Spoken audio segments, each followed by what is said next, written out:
बिस्मिल्लाहिर्रहमानिर्रहीम। इस वक्त हम बस्ती मलिक इरशाद के अंदर मौजूद हैं और ये बस्ती भी तहसील राजनपुर के मज़ाफ़ात के अंदर है। और इस बस्ती के हम आपको घर दिखाते हैं। ये बस्ती 5 घरों पर मुश्तमिल है और इस वक्त सिर्फ़ एक कमरा इस बस्ती का बचा है।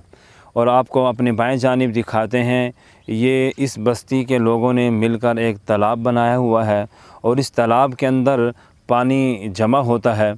इस बारिश के पानी को अपने लिए, जानवरों के लिए, अपने कपड़ों के लिए, नहाने के लिए और बर्तन धोने के लिए इस्तेमाल करते हैं। और इस बस्ती के अंदर भी कोई नलका वगैरह मौजूद नहीं, हत्ता कि अगर इनको ज़रूरत पड़ जाए पीने के पानी भी यहाँ से इस्तेमाल करते हैं। और पानी पीने के लिए यहाँ पर कोई माकूल इंतज़ाम नहीं, कोई नलका नहीं। और अगर बहुत ज़्यादा कोई ज़रूरत पड़ जाती है साफ़ पानी के लिए बीमारी की वजह से, तो यहाँ से तकरीबन 2-3 मुरब्बे दूर एक जगह है, वहाँ से ये पानी भरकर लेकर आते हैं और फिर उसको इस्तेमाल करते हैं। वगरना आम रूटीन के अंदर ये जो तालाब हम आपको दिखा रहे हैं, इस तालाब के अंदर से ये पानी पीने के लिए इस्तेमाल करते हैं। तो हम मुखय्यर हज़रात से ये दरख्वास्त करते हैं कि मजलिस अहरार इस्लाम शोबा खिदमत खल्क़ के साथ आप ताउन करें और आप लोगों का ताउन मुस्तहिक़ीन तक पहुँचाया जाएगा।